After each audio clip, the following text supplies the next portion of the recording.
Hello,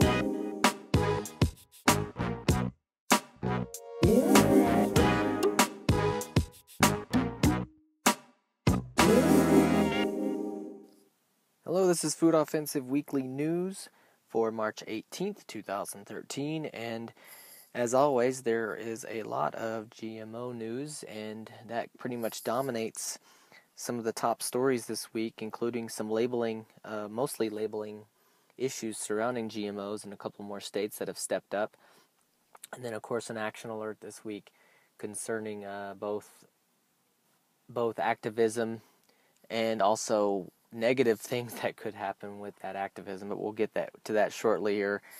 The first bit of news is concerning a couple of states and the GMO labeling battle. An article from naturalnews.com says Minnesota, the next battleground state in the fight to label GMOs. There's a House bill introduced by Senator John Marty, SF 821, and it's the House bill that specifically addresses the mandatory labeling aspect of the intended new law, while the Senate bill specifically prohibits the undisclosed sale of GM seeds and food.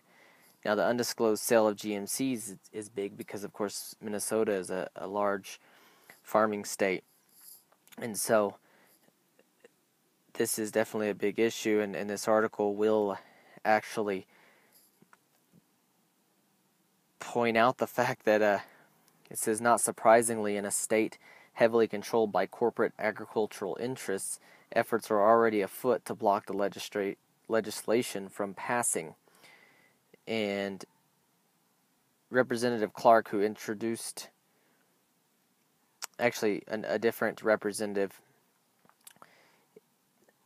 that is for this particular House bill, he says that it's such a basic right, the right to know what's in the food you're eating.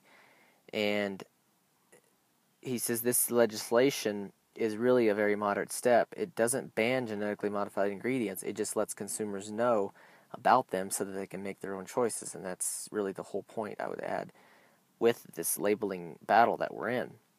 Now, there are major opponents of GMO labeling, which are General Mills, Cargill, Hormel, and Land O'Lakes. Well, guess what? They're all based in Minnesota. So this is going to be a tough battleground state. If we had trouble getting it through in California, of course, Minnesota is not going to be any easier, especially with the big ag and large companies that have a lot at stake concerning GMOs. And interestingly, many of the corporations responsible for killing Prop 37 in California, it turns out, just so happens to be based in Minnesota. Cereal giant General Mills, for instance, which spent $1.23 million to defeat GMO labeling in California, is based in Golden Valley, which is a Minneapolis suburb. And also Minnetonka-based Cargill donated more than $200,000 to the No on 37 campaign, which deceptively misled California voters into believing that GMO labeling would be, quote, confusing and would, quote, raise food prices. Yeah, that's the two biggest opponents to those against GMO labeling bring out is those two issues. They try to spin that deceptively, as the article puts very well. Also, another state is Vermont.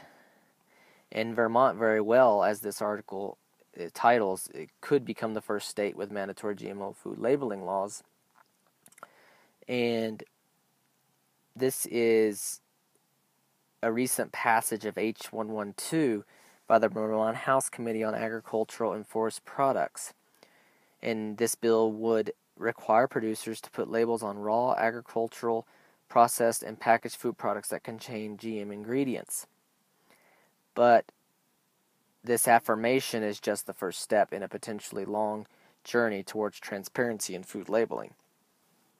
Although the similar bill was introduced in 2011 and 2012, both of which being defeated, it appears that their broad and growing support among legislators are coming together for this year's version. And there's also a Vermont voter that recently wrote an open letter to the governor of Vermont, Shumlin, And you can see that at the Rutland Herald, and I've highlighted some things here, but it's titled "What's on Your Plate, Governor?" and it's an open letter to him, and it kind of basically says to a wake-up call to this guy. It says your political ambitions rest in the hands of Vermont voters, and that it's true, because our politicians need to understand that, and I think they understand the idea of the popular vote, and that if they don't correctly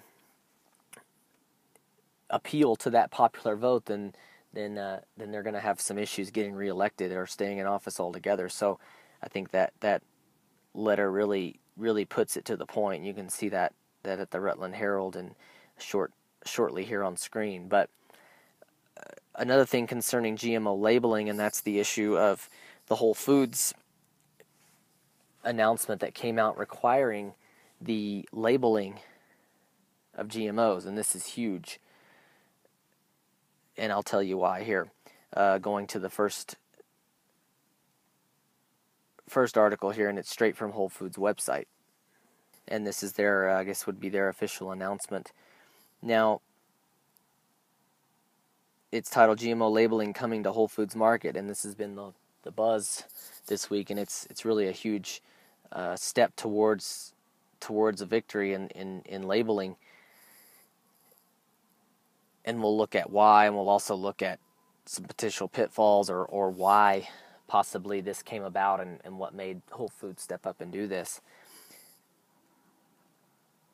But the short of it is Whole Foods Market commits to full GMO transparency by giving supplier partners 5 years to source non-GMO ingredients or to clearly label products with ingredients containing GMOs. This will happen all products in their U.S. and Canada stores containing GMOs must be clearly labeled. They said that we heard our customers loud and clear, and we are responding where we have control in our own stores. I'll look at later why we think that through our activism it has forced them to hear us loud and clear. It has forced them to make a move, and it is in their best interest financially and as their store model goes. It says that we'll be working collaboration to transition to sourcing non-GMO ingredients or to clearly labeling products with ingredients containing GMOs. They want to give our supplier partners enough time to make the change, and that a good number of their suppliers already are. I shop there quite frequently, and there's, of course, the non-GMO verified label and some of the 365 everyday Whole Foods brand that is GMO-free, but not all of it is yet. But there is a good number there that is. And they currently sell 3,300 non-GMO verified products from 250 brands. And that's more than any other retailer in North America. Yeah, that's true. It says organic products. They have the largest variety of organic products in the country. And there's also a link. You can go to Walter Robb, one of the co-CEOs of Whole Foods, in the video on his blog at the announcement that they made at Natural Products Expo. And then I wanted to look at, obviously there's plenty of articles with this. Anyone that has a website or interest, as I do, in what I do every week, of course you're going to cover this because this is huge. I mean, the titles of the articles go from anywhere from "Can you trust Whole Foods?" to "Activism forces Whole Foods to require GMO labeling." Whole Foods announces mandatory GM labeling. What's behind the Whole Foods decision? There's a good article from Jeffrey M. Smith, of course, one of the leading voices, and he's done a great service to us and humanity concerning GMOs and the education on that. And he has an article on his site, Whole Foods Market GMO Labeling Announcement Reverberating Through the Industry. And he is reporting this from the Expo West in Anaheim this week. And he says Whole Food Market said that by 2018 they require labeling of GMOs that are sold in their store for products that were not either organic or verified by the Non-GMO Project. And this significant breakthrough puts on notice all food companies who still use GMOs. But the momentum against GMOs is so widespread now that we are already hearing stories of mainstream conventional brands taking steps to replace GMO ingredients. And this really is just for, also good for the companies that are willing to sell GMO-free products, not just to label them, but just to not sell them in general. And he points this out here. He actually refers to a USA Today source. It says products that get a quote non-GMO verification label see sales spike between 15% and 30%. I mean, it's pretty much common sense economics there. Non-GMO labels were one of the fastest growing label claims in the U.S. for the past 4 years, and that in 2012, sales of products labeled non-GMO in 2012 were the fastest growing among all health and wellness categories. And they've had combined sales of about $3.5 billion. There's money there, people. If you're listening, if you're provide food, there's money in non-GMO, and it's only going to get better.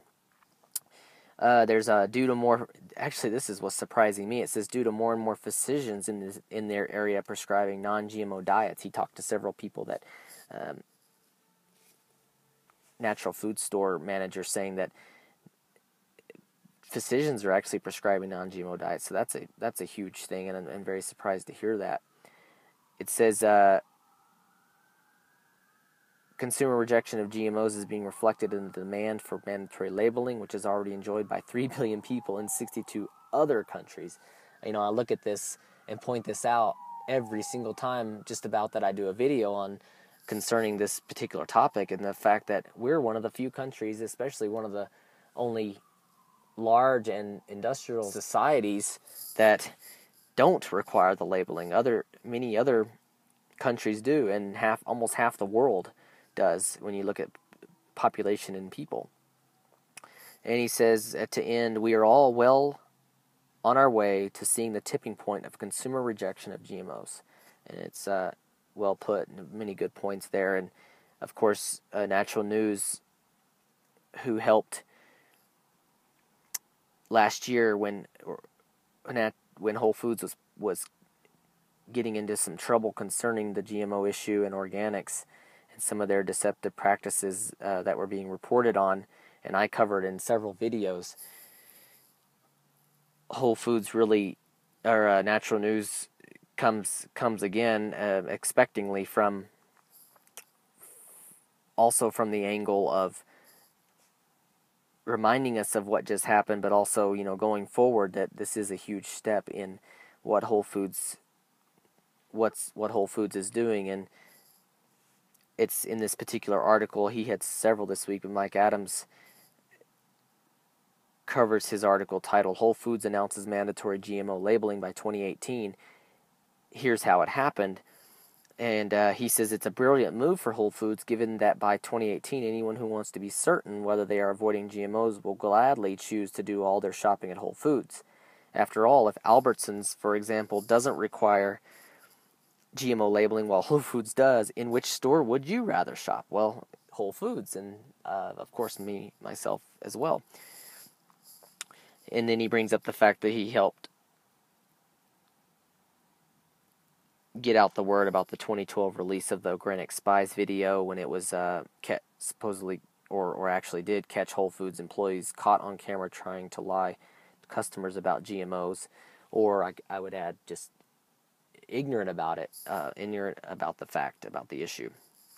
It says the Prop 37 campaign was also in full swing during all of this, and Whole Foods refused to contribute a single dollar to the California ballot measure.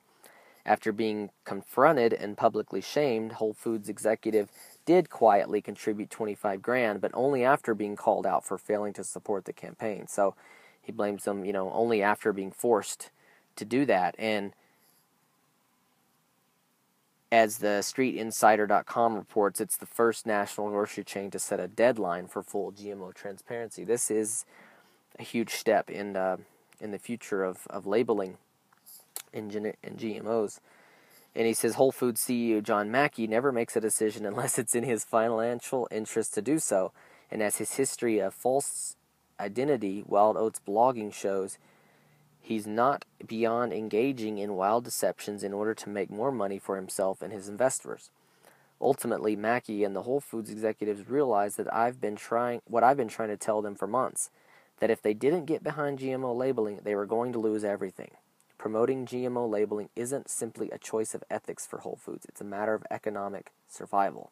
And this is true. I mean, they are going to benefit greatly by doing this. And it is quite a gutsy move, and he will refer to that later in the article, but it really is a gutsy move. But I think in the long run, it's going to really it really helps them save face and actually come out on the better in their own interest. It says, so in one sense, Whole Foods deserves credit for doing the right thing in this announcement, but at another level, they were forced into that position by people like you, the readers of the alternative media.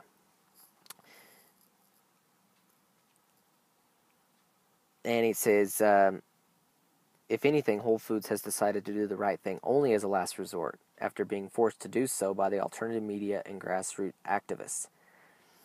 And he goes on to end by, in the titled, What Happens Next?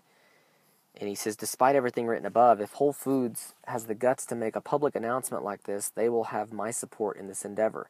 It's a gutsy move to publicly oppose Monsanto. And there's no doubt, and I agree here too, there's no doubt that Whole Foods is going to endure unbelievable heat for this. You can fully expect a lawsuit to be filed by Monsanto against the retailer, and even the USDA and FDA will likely get involved, yeah. And it would be wise to defend Whole Foods in this decision. Obviously, this is our big shot. I mean, this is a huge help in whether what we think of them after what happened last year or not. This is a huge move for them, and I think I agree we do need to support this decision. This is something that is going to help us in the long run, and this is something that could really push us over in winning this battle. Now it says, do we create a separate line of products just for Whole Foods, or do we label all our products no matter where they are sold? That's basically the question that he thinks that suppliers are going to have to ask themselves, And this is why it's important. If we can just get the labeling in one big state, obviously a supplier is going to have to do it for their whole line. Why do it for one state differently than their national line? So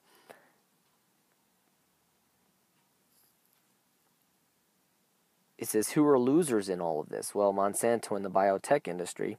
You might argue they are already losers, ethically speaking, but I'm talking about economics. They are about to get hammered right where it counts, in the pocketbook. It says, bottom line, wind up your kicking legs, everybody. We're all about to join a massive grassroots ballet of Monsanto crotch kicking lasting 5 years. Think of it as inverted river dancing. And it's just a wonderful article there, covers all of it. And yeah, despite what we've said about Whole Foods in the past, I obviously, still shop there. And this is huge. This is a great thing. Whatever their motive is for doing this, really at this point to me doesn't matter, because it's a huge step in doing the right thing and the future of food labeling and the future of organics in general. So I think this is something we can get behind, and we'll be looking at that going forward as time progresses. 5 years, as he says in the articles, seems like a long time, but it's really going to come quick. So keep an eye out for that. All right, and going on to the final segment here, and I usually cover an action alert or results of our action and so on and so forth. And of course, sometimes we can have a negative result of our activism. Obviously, not a reason to not do it. But here's something this week that came to light. Organic Consumers Association political director, she has been arrested outside the White House over the GMO labeling issue. So you see the theme here this week is the labeling, and it's something that's going to be in the forefront for quite some time now. And Alexis Baden Mayer, she was arrested on March 2nd outside the White House when she attempted to deliver a DVD petition including over 200,000 names. The petition asked Michelle Obama to ask her husband to fulfill a campaign promise to label GMO food products. And I've looked at that video before and aired that video before concerning Obama and his campaign trying to, of course, win the voters by saying, I'm going to do everything I can to label GMOs that we have a right to know. And she was just following up on that little promise there, as many of us have tried to do. And let's see that video of her arrest here. We need people, guys, everybody. One person needs to deliver our petition. We'll have it 2 months old. I'm sorry, man. Put your hands behind your back. Stop running. Please don't run. I have a 2-month-old baby. We've been trying to reach the office of First Lady Michelle Obama so that we can deliver the petitions to her. And we've been directed to the Office of Special Engagement. We were given the name Stephanie Valencia, and I've been trying to reach her all week. She hasn't returned my phone calls, so I'm going to try calling her one more time. Well, we're going to walk up to the gate of the White House. The office that deals with this type of thing, that would normally accept petitions, is ignoring us and has ignored the Organic Consumers Association all week. They've got over 200,000 petitions here they'd like to deliver on a CD to the White House to prove that there is public support for GMO labeling. This is a petition to the First Lady. Since they're ignoring us, then we're just going to go to the gate and make sure they don't ignore us anymore. Are you guys from Russia? Yeah. You know, genetically engineered food is somewhat illegal in Russia. Good for that. That's what we are discussing. Now that we are in the WTO, I'm afraid we may have to accept the GMOs. Why did the Russians reject the GMO then? What reasons? The Russian scientists decided that it was not safe. I would like to deliver this to Stephanie Valencia at the Office of Public Engagement. As far as deliveries go, you have an appointment with them? No? No, I've been calling all week, and we had a press conference at the press club. We're trying to deliver here on a simple CD drive. All you have to do is send out a staffer, an intern, anyone who's going to pick it up. If people can't walk up to a government building and petition their government, then they have to stand here and block the entrance till they get their attention. You shouldn't have to pay to go to a campaign rally or a campaign fundraiser, $25,000 a plate, to have access to this president. But Americans are united. 9 out of 10 Americans agree that GMOs need to be labeled. Folks, we need you to move out from the front of the gate in case there's an emergency and we need to bring water to you. That is why we need you to move from the gate. We need people, guys, everybody. one person needs to deliver our petition. We'll have a 2-month-old baby. I'm sorry, man. Put your hands behind your back. Stop running. Please don't run. I have a 2-month-old baby. You guys. Well, and there you have it. I don't know if she was haven't looked into it that much, but it, well, you know, was that a fake cry, or was she really crying, or was she trying to be as peaceful as possible? And that might have been the angle she was taking, trying to be as peaceful and as non-resisting as possible. But how dare her have the idea and the audacity to go before her masters and her quote officials and try to get them to hold true to their promises. And you know, does she think that we actually pay their salary? Does she actually think that our tax money pays for them to be in office and to lead us and to rule over us and to go to war without Congress approval? And you can just fill in the blank and name all the evil and wicked things that have been done by this administration and those in the past. I mean, how dare her? Of course, you know, I'm being sarcastic there, but this is the kind of thing that they try to make an example out of one person, you know, and it's just ridiculous. So that's one issue that's come up, and something that, of course, it's something that we have a right to know about, and yet we're being treated like criminals, and you saw that in that video there. But now an action alert, and this is, you know, we're seeing more and more of this, children actually coming up and taking the reins. You know, there's kids out there that are doing this, and then, you know, right now we're in the time of Girl Scout cookie selling, maybe the back end of that, and I always failed to do it last year also, but cover Girl Scout cookies and what's in them and potential dangers and the organization of the Girl Scouts as a whole. Obviously, there are some good things and some good motives there, and not all people involved are bad, but overall, there are some things that have come out concerning the organization, and the issue on the Girl Scout cookies, and this has come to light and become quite viral as far as this petition goes, and getting more signatures than they thought would be. And the Change.org petition was started by this little girl. She's actually a Girl Scout, and basically she's just saying, can we have cookies without GMOs? And her petition is just that: Girl Scouts, please make cookies without GMOs. And the short little explanation for this petition on Change.org, it says, GMOs studies in animals have linked them to infertility, immune problems, accelerated aging, faulty insulin regulation, and changes in major organs in the gastrointestinal system. Yes, true. While discussing Girl Scout cookies, Alicia asked why they didn't make any without GMOs. After a long explanation, she asks, can't we just ask them to not make cookies with GMOs? We talked about why a letter might not be effective, and then I remembered about Change.org. I explained it was like having an idea for a rule and letting people vote on it. If enough people liked her idea, then maybe Girl Scouts would think about making their cookies without GMOs. She was all for it. So here it is. Thank you in advance for your support. GMOs aren't safe, and we want the cookies to be safe. Alicia. So this is a little girl, and she's gotten, I believe, over 5,000 signatures, and there's probably more and more than there was at the time of this. But of course, this is the type of action, whether we think it's small or not, but obviously it can make a change, and someone